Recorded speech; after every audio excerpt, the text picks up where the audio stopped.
ba member ba parliament sagala kubalaba ku TV na mawulire nga mwogera eri abantu muli mu kunoonya bululu na buwagizi ate nga mukozesa ensonga gye mwandibadde mutadde mu parliament ne mugisaako obwongo. That is not good. Kati yo yajeewo etteeka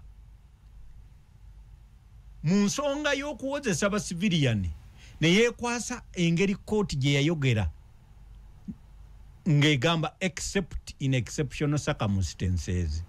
Kakati neebazza ba civilian mwakomeddewo ku exceptional circumstances. Still mugambe ba member ba parliament bajje tubasomese ekyo tugenda kyewala tutya ebbiiro eyo ekubibweddeyo. Kakati ekitawaanya ba NUP kiki? Kiki nze sikiraba. Tebamanyi na kwawukana. Kati batuleetera byaki?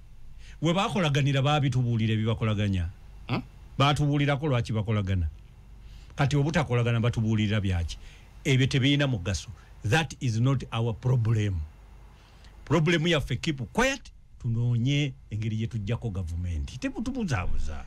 Gwe bwabaawo obutakkanya mu kibiina n'oyita bannamawulire kitegeeza bukulemye. Ndowooza nti tuyige engeri y'okwata obutakkanya. Yenze Haji Arun omusomi w'edduwa asangibwe Bulumagi ku luguudo lw'Ejjinja nkola ku bintu ebyenjawulo ng'emuli endwadde zitawaanya abantu aba bulijjo nkola ku abo bonna abalina ebizibu mu mukwano. Bw'oba olina ebizibu mu mukwano jangu gyendi neeyonera nsobole okumalira ensonga. Nkola ku mikisa egy'emirimu nkola ku abo abaagala okugenda ebweru ng'okozesebwa amajiini okozesebwa saitwani ebyo byonna mbikolako sobola okukozesa ennamba z'olaba ku screen. Ndine Honorable Dr. Fred Mukasambire tunyumyamu ku nsonga era nga bw'ozuulira message mu kooti z'amagye yasindikiddwa mu bukiiko bwa Parliament aka Defense. Dr. Mbidde waali mutukwandiza.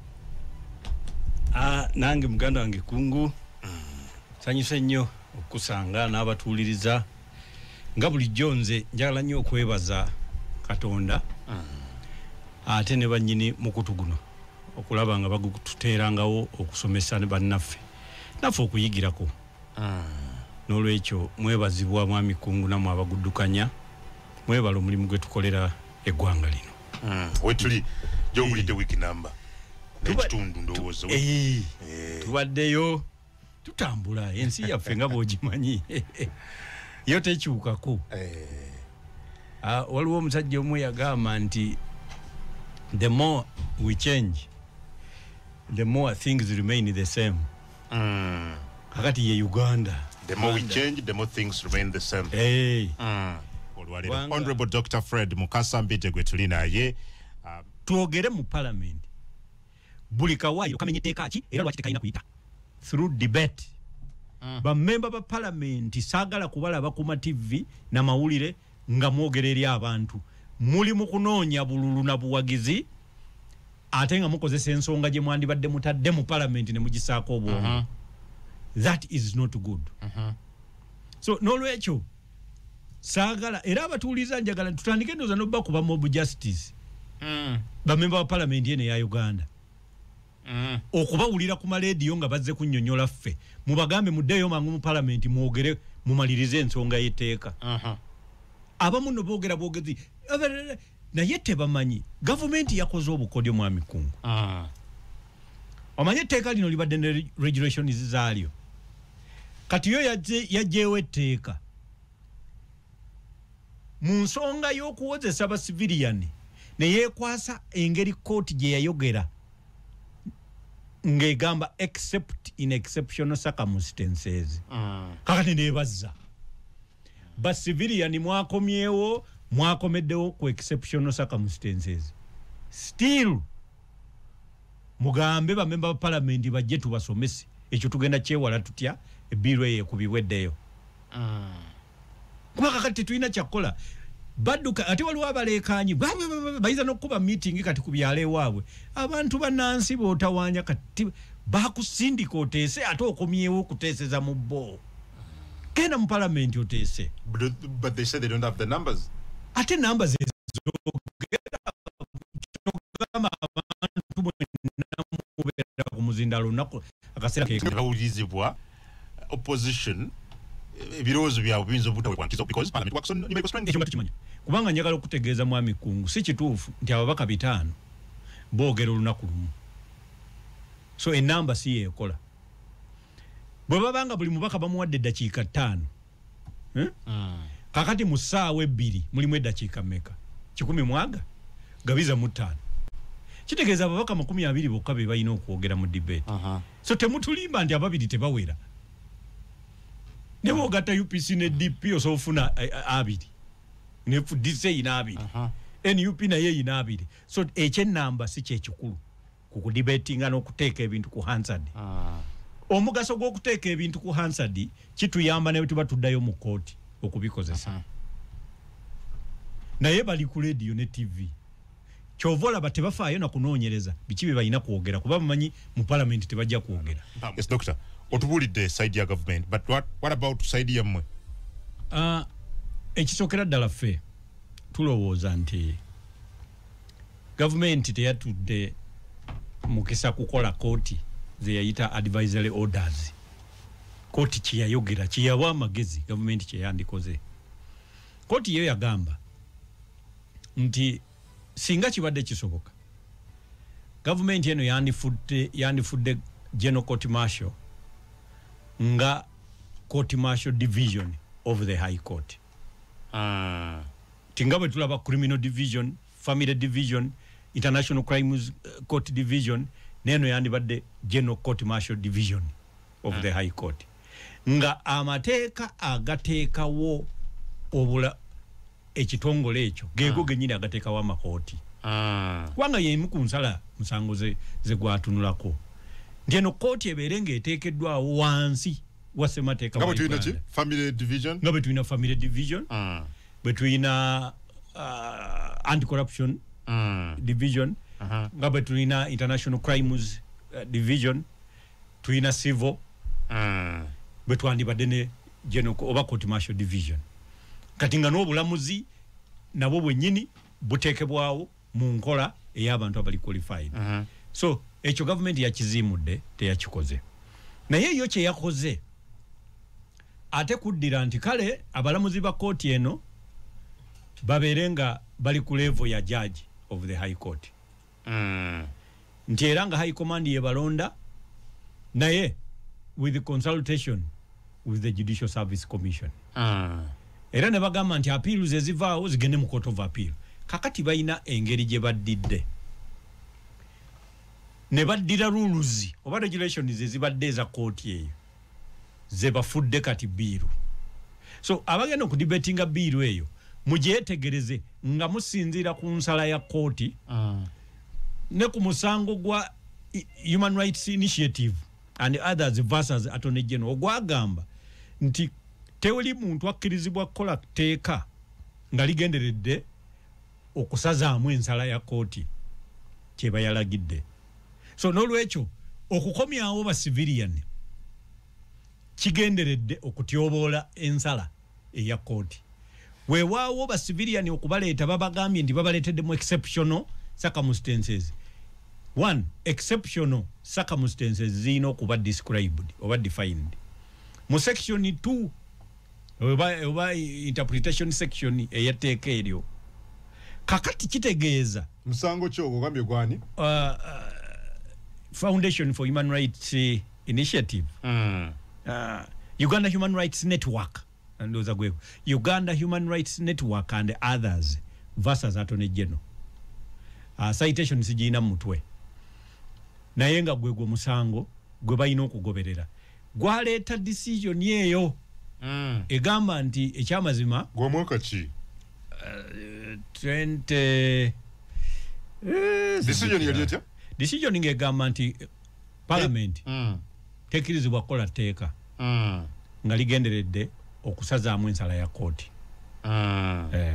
Okay. So n'olwekyo oba 2013 20 something okuva ku 13 paka ku 15 naye ndoza 2013. So n'olwekyo eyo ensala yeetaaga ensala yennyini ya Court of Appeal. Parliament terina buyinza bukole ebyo ebimu byeyagala okukola. Naye omuntu asobola obbiwakanya olina okubanga olina obumanyi ng'osobola okujja ebyali mu nsala n'obiteeka ku minzaani n'ebireeteddwa mu bbiiru n'olyoka okola debate esazaamu obuyinza palamenti bwe yeewadde okuddamu etteeka lino mu ngeri gye yagala oddiddamu. So n'olwekyo ekyo kikolwa kya bukugu mu mateeka, si kikolwa kya bukugu mu nsonga ndala yonna okuggyako amateeka. N'olwekyo bannamateeka mwenna abali mu palamenti y'eggwanga njagala mukola omulimu guno mu ngeri ennungi era ennuŋŋamu, muteeke debate ku Hansard nga bwe bagaana tugenda buterevu mu kooti okuddayo ng'ate tukozesa ne Hansard eyo nga evidence oba nexture.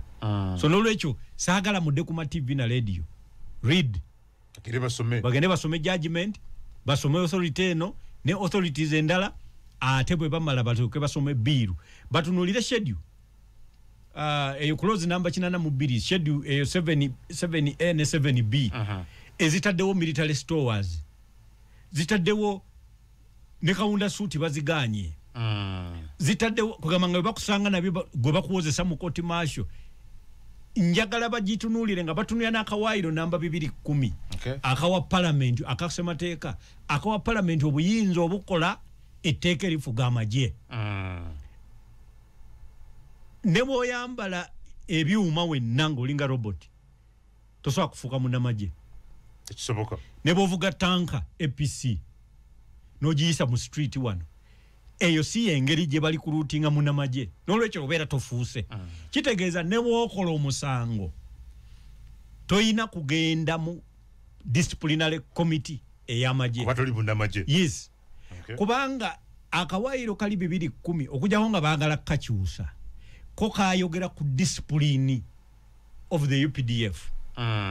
Kati bw'obanga ekigambo discipline oyagala kikola mu kooti, kitegeeza era oyongera okuwakanya ensala y'omusango, kubanga kooti si kyeki disciplinary eyo yandibadde disciplinary committee, si court martial oba kooti. Oba buyinza tebabuyina. Mweri eryetteeka teririna buyinza buleeta kooti. Eyo ensala ya kooti. So n'olwekyo tulowooza ti parliament ejja kuba nga ekozesezza obuyinza bwetayina. Era nayo bagikebereko bagitegeere. Kuba kakati gwe okuyita military stores n'ogamba nti ne mundu, kubanga military stores bw'olaba lisiti eno lisiti gye bataddewo mu schedule, kitegeeza ne mundu AK47 ne pistol ze tukkirizibwa ate okufuna ne tufuna ne license. Ate bwe bakusanga nazo kitegeeza osobola okuwoleza mu general court martial. Kakati kitegeeza ebyo byonna bikyamu. Njagala babaka abatali bannamateeka mugende mu babaka bannamateeka mubeebuuzeeko, kuba abalonzi tebalina kye basinziirako nga balonda. Mugende bannamateeka babatendeke mukole debate ku parliament. Ekyababaka okubeera nga bangi mugende okutuuka okuba akalulu eno debate ebewedde. N'olwekyo bwe muba mubitadde ku Hansard ne bwe muba batono naye nga bye bituufu, ebyo tubikozesa ate bwe tugenda mu kooti okuddamu era oddisazaamu nga bwe twasazizaamu lino. Ekyokubiri abo abasima omusenyu, tulina etteeka ne ma akiti kati bakawozesa emisango giwerera ddala bakasingisa emisango nga 145. Illegal sand mining, illegal salt mining, illegal encroachment on lakes. Ekyo kyonna misango. N'olwekyo mumuwabe ku poliisi kubanga gavumenti gye mwalonda mugisuubira okubanga ebitongole byayo byonna bikola. Bwe mubanga mulowooza nti tebikola kati mujja kulonda endala efune ebitongole bikola. Oba mukayane paka eno bwetereeza bye mulina okukola ki. Naye nga ebbanga lyonna buli kintu ekyo amenya amateeka aba avunaanyizibwa butereevu okuvunaanibwa. Bw'oba oyagala okumanya eggwanga bwe linaafaanana gye bujja, olabira ku balabika okubanga be bajja oddikulembera. Abali ku ludda oluvuganya bonna tusinga nnyo kwogera bikyamu gavumenti byekoze mu kifo ky'okwogera bye twagala okukola ffe bye tuba tututte gavumenti. Era njagala nnyo tufune akaseera kati bannamawulire nammwe kunguba analyst abamanyi obulungi. Omanyi gw'olina oli mugezi si kituufu nti ebibuuzo by'obuuza ansi oba tozimanyi naye waliwo lw'obuuza oyagala kutegeera gw'oyogera naye ddala abitegeera kakati bwe muli ku level ey'aba analyst abo Larry King eyakolanga Larry King live ya CNN Andrew Mwenda we yabereranga ku KFM Andrew Mwenda live nachi kakati eyo league gye mutambuliramu waliwo abakolanga hard talk ku CNN waliwo n'abalala naye BBC njagala kakati mutandike nga omukulembeze bwajja ayina okwogera byayagala okukola mu gavumenti kubanga osobola okuwakanya omusajja ne mumugirako awo kati mutandikira ku mudda ku ki twetaaga kubanga bakampeyina abasajja babye gwanga abasajja bakidde kakati but that is not going to be a governance issue tugamba nti gwe bobozeeko ogenda kukola ki kubanga campaign gyokola si yakufuuka IGG oba IGP oba DPP kakati gwe bagenda kulonda kukulembera ezo department za government zijja kuba weeziri gwe otegeka kuzijjawo oba kuzirekawo bw'oba otegeka zirekawo gwe otegeka kukyusa ki gwe government eyiyereme kubba bw'oba oyagala kuzijjawo otegeka kuteekawo ki mu kifo kyezo bw'oba oyagala kuzikyusa biki byoyagala okyusa kakati ffe tuteekeddwa okutandika kati okwogera bye twagala okukola ensi etandika otulonda nga tesinziira ku byetayagala naye ng'esinziira ku byeyagala ekyo kindeeta ku opinion ginawandise wiiki eno I don't know whether wagisomyeko and mwami Kyagulanyi president wa NUP ayogera kino eyali deputy we Mathias Mpuuga ayogera kino nga bonna bakambwe bazibu this seemed to be suicidal and working in favor of the NRM and without basis omanyi kankubulire mwami Kungu opposition is not disunity abantu abamu balowooza nti okubeera n'opposition mu kibiina kitegeeza muli disunited okwawukana mu ndowooza tekitegeeza okuwakanya tekitegeeza kwawukana kati ffe mu DP tulina byesikanya na president wa DP nina munonyeza bululu nze nkulembedde campaign ninga mwawukana ku bintu bingi naye nga tulina bye twawula naye twatesa ntubifunira akasonda ntubisaawo era tugenda bibikulanga okulonda kwa kaggwa kubanga kwebyo tetukkaanya nolwekyo tugenda kubikkula obutakkaanya ng'okulonda kuwedde tubuteeseeko tukkaanye kakati ekitawaanya ba NUP kiki kiki nze sikiraba tebamanyi nakwawukana tebamanyi nakuwakanya kati walaba mwami Mpuuga kati tamanyi nakuwakanyanga wa NUP kati ngeri gyawakanyamu ate alinga akola ekibiina ekirala eyo si mpakanya eyo njawukana and this kisavinga kakati ne bano nabo bamulwanyisa nga abalwanyisa ow'ekibiina ekirala kakati era nabo tebamulwanyisa nga abalwanyisa munnaabwe nabo tebali mu kulwanyisa munnaabwe nabo balinga abalwanyisa ow'ekibiina ekirala kakati awo ekibiina ekiri mu buyinza nekisanyuka kubanga tukikolera awo kibaagala awo gwokimanyi nti okuleeta enjawukana ezo bwe zityo kiyinza n'okusaamu ssente kati bamubikolera ku bwereere katusuubire nti babikolera ku bwereere naye kitandise okubanga tekikyasuubirizibwa nti babikolera ku bwereere naye bamubikolera ku bwereere ekibiina kyagala nabbakolera pate ekya NRM. Yeah, but for them they claim they cannot reconcile no muli wenguzi bamuyita muli wenguzi bo ye definition ye bagamba bwe kituukaawo ku values of fenge ekibiina awo tetusala kati mwezi of value mulimu value okuwozesa omuntu gumusinga oba agusinge fair hearing fair hearing yes kubanga bwe mubanga muyinamu ne fair hearing as a value kitegeeza nti ebbanga lyonna omuntu akukoze ekisyamu awulirizibwa ogusale olyoka omuwa ekibonerezo gavumenti nti bwebagikyusa ne bazaako endala so nga ye ebyayo tebikyuka muba mukyusiza emirimu egisuka mu 12 kakati olene ya Uganda nga bagala agende bugenze muwa mwagala kuteekawo emirimu emeka emirimu ng'emitwalo 3 kakati emirimu emitwalo 3 nga mmwe abantu 4 temusobola kukolagana mujjawo abagendo gibeeramu. Governance is a very big issue. Very, very big issue. Eringa njovu. Ne bwoba oli muli wa nyama. Enjovu toyinza jjukuba mu ttama ogiryako bifi.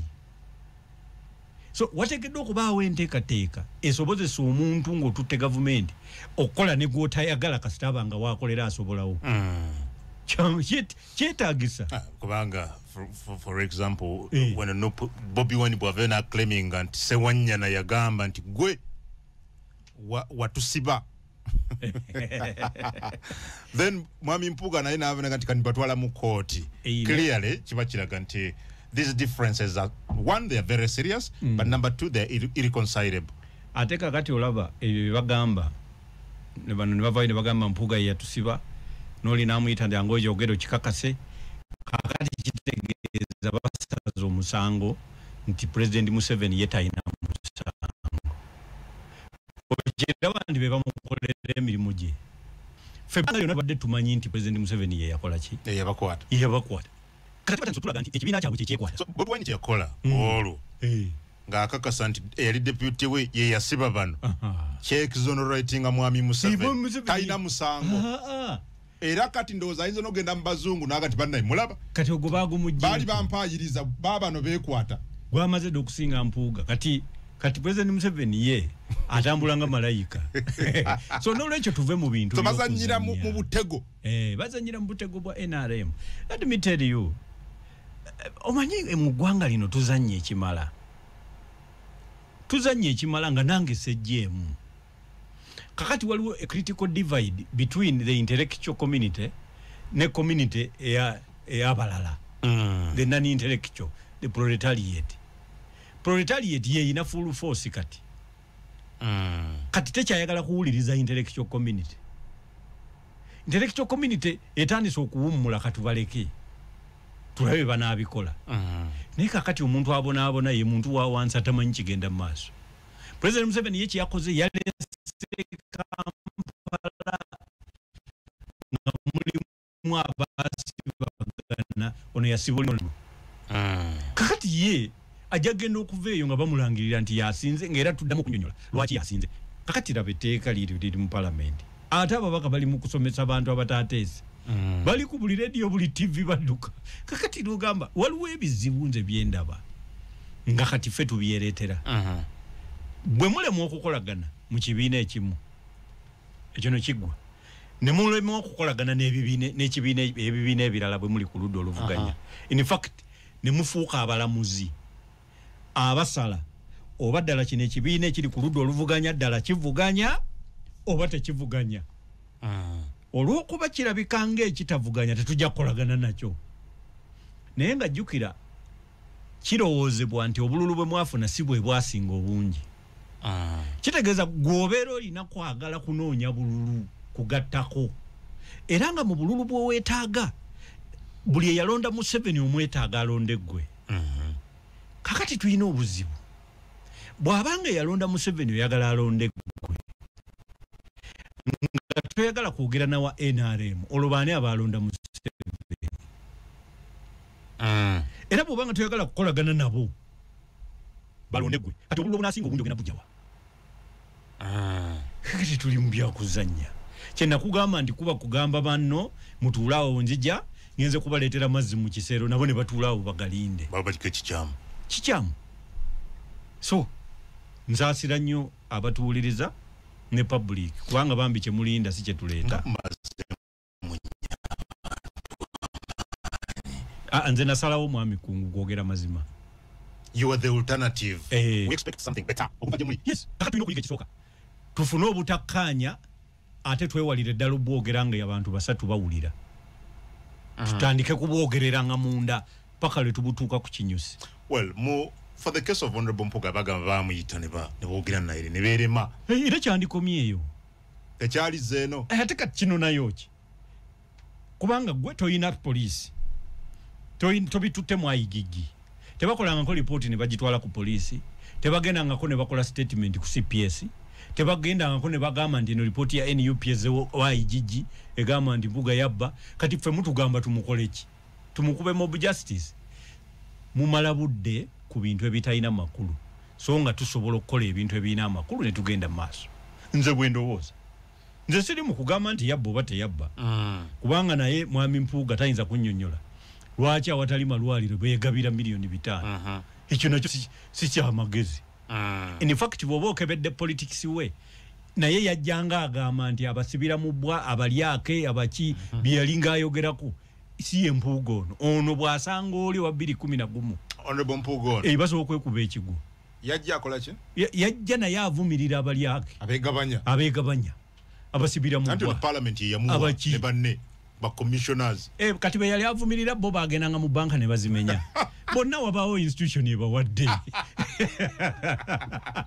era ku bonna tewaliwo gwe baali bagambye eno banka bagireka teyina luggi nedda buli kimu babaako empa gye beewadde naye ffe tugamba waliwo enkola mwe baayise okwegabanya ate baleme kutulaga omanyi kati ate naye mwami Mpuuga naye agenda n'atuleetera obuzibu ng'ayagala okufuuka omutuufu naye si mutuufu ffe kye tulowooza nti eyo ensonga eve mu public domain bajeekolere kutukole ku bikulu is that opportunity still there tukyasobola okulaba mwami Kyagulanyi ne bane bakulira NUP nga batudde ne president waabwe kati for the good of the opposition kulobulungi bw'abannaffe n'abatuwagira ku dolufuganya government twogere ku nsonga zaffe zino nga tuli eno ziggwe kive mu ddiiro focus tugize ku 107 kati lwaki ensonga oba tebakolagana si ensonga bituleetera mu public si nsonga si buli muntu nti akolagana ne munne kati goloza mu DP fena tukolagana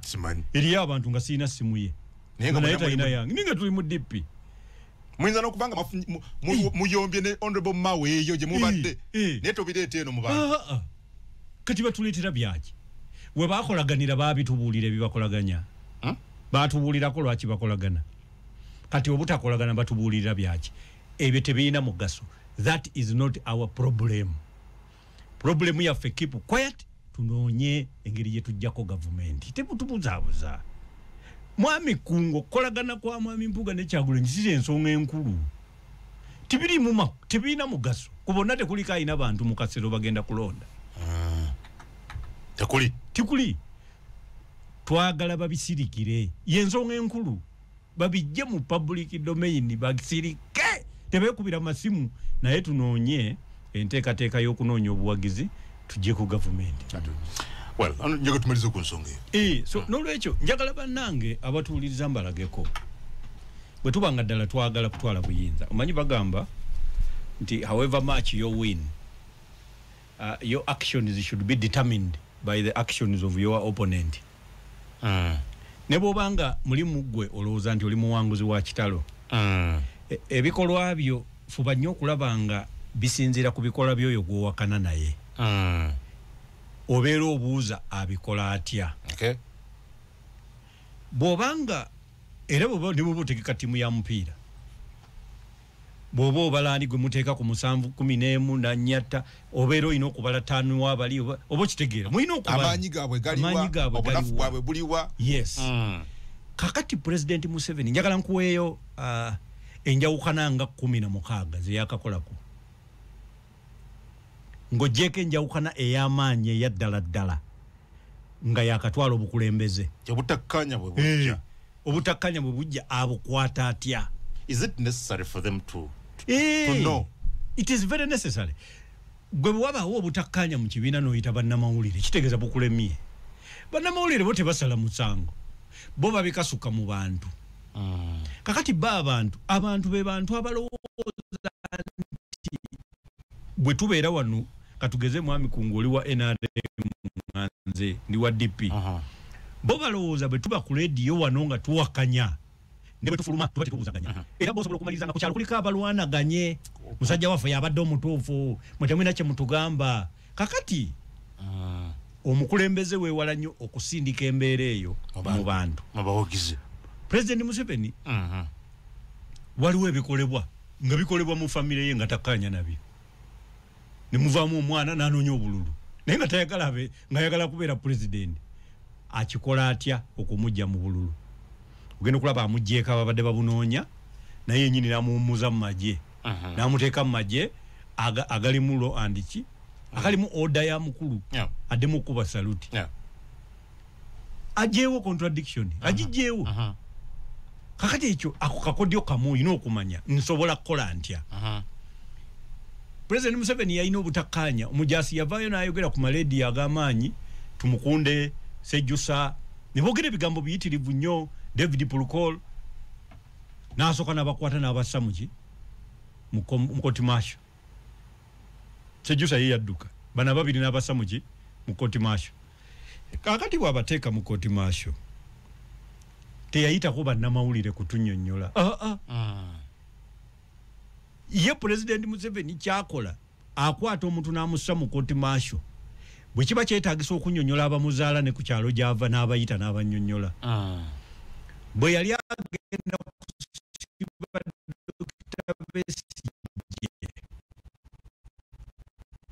mu 2 mu kyalo okujja okwegayirira President Museveni n'omubuulira nti aleke omwana waabwe era namuleka kakati oyo ye Museveni naye golowooza abaamwagadde abaamulese buki bulesi kakati tumukunde yamuggalira n'amala ate n'amaliza n'amwana obwa minisita era mu likodi mwekiri era kati yeesimbyewo so nga yakolako ekibiina ng'ategese okukola ekibiina Forces for Change biki n'ebirala kati yeesimbyewo ku NRM ng'omemba wa palamenti kitegeeza dda tulina baminisita oba bakulembeze mu NRM basatu abakyala tebakolagana naye ye president akolagana nabo bw'olaba vice president takolagana na speaker ate abo basatu toyinza gamba nti ne prime minister bakolagana bonna naye ye yakolagana nabo omuntu omu ye bonna bakolagana naye tabakase nti mwereka okusika omuguwa eyo njawuka naye akusatu tebimukwatako yayagala bakole yes kakati tuyina Hillary Onek takwatagana na prime minister biri mu lwatu naye bonna bate bakolagana naye olina okweteeka mu mbeera gwe nga president w'ekibiina nti abantu tebajja kukolagana naye bawaaba wuwo buli omu ajja n'awaaba kye baamukoze ewuwo awulira naye gwe bw'ovaayo n'oyogera ne bannamawulire ng'olina gw'olwana naye ng'ate gw'omukulembera kati kiina kye kiba kitandise okukuleetako nga gwe omuki omuntu twalina wano kayihura nga takolagana na mama Egypt State Defense Prime Minister naye nga IGP takolagana naye naye nga bo bonna balipotinga wani twalina aba security bajje n'omugira ebiseera ebyo bonna nga tebakolagana na Kayihura naye nga buli ripooti y'omu agisoma n'addira n'ateekawo Sejjusa nga takolagana naye n'amuwa coordinator of intelligence nga naye ripooti ze azisoma oba kitegeera bw'otyo bw'okolagana katulina twamirama takolagana na tumukunde and it's open era lumu omwana wa Bright yali yeesimbyewo ku bavubuka nga yeesimbyewo nowa jeno tumukunde jeno mukunde yavaamu nga mukubye n'amasasi mu kugulu those are family members naye tebakolagana kakati Sodo bwe yeesimbawo ne Sashi Kuteesa ako nako tekaali kangu naye abimaliriza atya waliwo at all times you must remain a solution gwe tolipotinga problem katogiripotinga wani nga gweri kwasembayo ate basigala nga bali mu kibiina mwe bali teri alowooza ku kyakufuluma so Bukenya n'embabazi babazi yavayo nga ye vice president na manya Bukenya nagamba mu kibiina muno mulimu ba mafia kakati nakatatu wanga list zijukidde ba mafia njagala okutegeeza ebyo nabyo byonna bayawukananga naye ye Museveni bakola naye kakati president Museveni oyo yasibako muhwezi n'asiba Mukula n'asiba Kuteesa nti baali esente za Kyogamu kati bonna bakola naye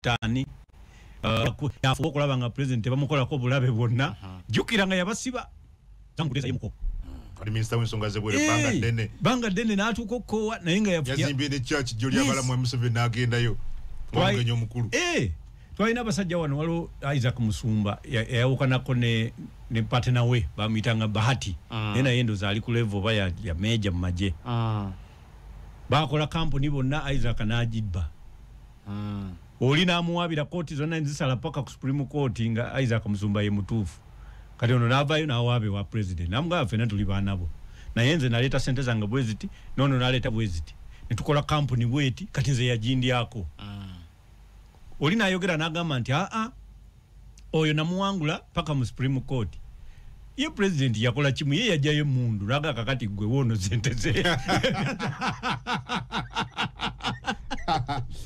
mudize bintu byeze yasikabusimu abatunda kati gwe tokimanyi ndino watwala sente zono nti nkimanyi kakati atebya nze wano naleka koti wano zitunula nengenda ene mundu eno nerete emirembe wano yasikayo mundu ateka ku meza nengena bakuba kakati oli nalyo kasasula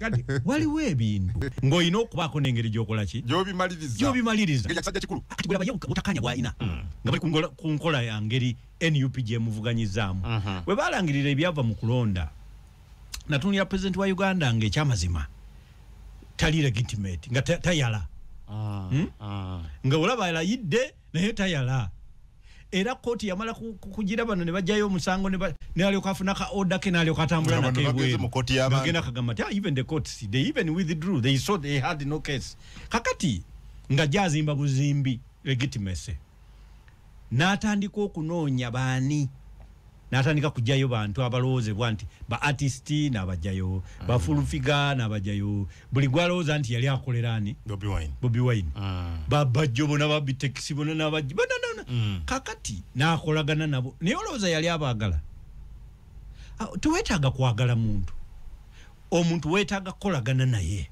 kuba ekyo kwagala kiri nacho osobola okutunulira omuntu mwami kungunga mutufu tomwagala nenga tena nakye yakola Nengo ino kolagana naye. Naye bw'aba ayina rolo gy'asobola ozannya noga kati oyo asembere. Nayimuka okwogera mu lukiiko nga gwe wamulonda. Naye n'otuno olya nga twagala kukwata bakamaliriza ddi bye kaliko. Naye ng'awo yasobolawo. President Museveni bw'atyo baba muze ne Moses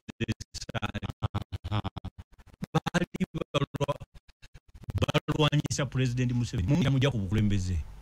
Nzaya takyalaba kiro tasobola kugoba mbata takola kika ye nyina ayogera mu lulimi lwe olwokuba kati obulamu bwe tebukyasobola kwogera kigambo ne kyatuka ayogera mu lulimi lwe kati ate ne wabaawo ataputa olulimi lwe mu lulimi lwe oba kitegeera najja kati ne wabaawo akugamba nti awo aba ategeeza naye ng'olulimi lwe lumu lwayogedde kitegeeza takyasobola naye akyaliko ate naye yazemu n'okwesimba we agenda kuwangula era namulabyawo ng'azina ne ngamba Mukama Katonda amuwadde omukisa kubanga okubeera nga ne bw'oba tonneenyeenya era obeera ogendera ku luyimba kyekintu Katonda wamutadde yessamu amutadde naye akyali mukulu akyali Deputy Prime Minister first deputy forever and for life. Yes. And lead of government business. That also maybe it's actually very interesting because ekino kina kikyogera ku Mwami Museveni oba basayininga ndagaano ki oba yamugamba nti nze okuva ku kyoba first deputy prime minister nga naawe ovudde wano. If that is the case then kiraga Mwami Museveni okubeera nti muntu wanjawulo nnyo nti osobola okukuuma endagaano yo to that extent. Era muzimu ku byakkaanyizibwako mwalimu okumufuula jeno era paka lwe bakimufuula yali akyakomplaininga. Ikiseera twabera kwero DC ne Moses Ali yali kwero DC kuba ekyo kisanja yali agudde akalulu n'agamba nti namusinkanye jjo ng'atunyumiza oba twaliyeyo ne mubuuza nti ani nti President Museveni nti n'omunyonyola ne mugamba nti kati olaba twakkaanya mu bye twakkaanya temubeeranga mu bya bululu naye nze bwe naggwa kato kyamanyi nalidde ki tobukyamanyi oba mbeerawa oyinza okyogamba nti okyali muganda wange era President Museveni n'alayirirawo n'agamba no gwe maliriza okusoma nze nzire mu nkuwe era paka kati okuva 2010 kakati myaka 15 tanava ku main course n'amaliriza okusoma first deputy prime minister mpaka kati so n'olwekyo sitwagala ate tutandike kulaga President Museveni nti ate ye mulungi kuffe kubanga tugenda kukola mistake ezirowoozesa abantu tetunatuuka so nga ate tukoze abaali badde batunulirwanga abalina ebirungi okusinga kwakuta obukulembeze nti ate mmwe babi nnyo okusinga oli gwe mwagala okuggyako yalwananga n'amagye yalwana ag'Amiini naye ate n'amaliriza nga abamu ku bajaasi b'Amiini ali nabo Bakatumba Wamala Bakasirye Eggwanga yalwanaganako n'aba UPC n'aba DP n'amaliriza nga ate ali nabo kubanga kati UPC ogenda okulaba gavumenti yeyo yonna first line up yonna yali UPC kati abaliko line up eziriko bato tebabimanyako ebya UPC abamu kakati bwokebera FDC okuva ddala ku mwaka 2021 ng'ekyali reform agenda paka kati ojagenda okulaba nga first line up kati ali nayo Bamatembe ne Matembe yakulako naye era minister yakulako naye nga ethics minister sure. Era kati era tasobola Matembe kunsomesa namugamba ko lumu ku front line namugamba unayumira Matembe gotosa kunsomesa ngeri ki yakunyigira president Museveni kubanga simanyi bulungi byenina okusinziirako okumuwakanya how much of that did you contribute kubanga wabeera naye kati tuba tutandikira ku mwaka kipaka ku mwaka kitoyiza gamba nti tuvunaanira ddala full force nga byonna oli toli guilty so nolwekyo nze ndowooza nti tuyige engeri y'okwata obutakkaanya kyokuba mmwe bennyini direct ekyokubiri gwe muvuganya gyabalaze nti wanjawulo nnyo so nti mulekera okuteekawo embeera ereetera ababawagira kulowooza nti ate bano betuliko banafu nnyo n'okusinga oli ekyokubiri nti ate oli amanyi bulungi nnyo okukuuma butebenkevu ate okusinga ffe kubanga eggwanga likuumibwa butebenkevu obutebenkevu tebuteekebwawo nga businziira ku kwagala butebekebwawo nga businziira ku bwetaavu obubeera buliwo nti amagye tosobola kugakuumira kubeera nti gakwagala nnyo kyova olaba nti tosobola kukulembera nga tolina intelligence network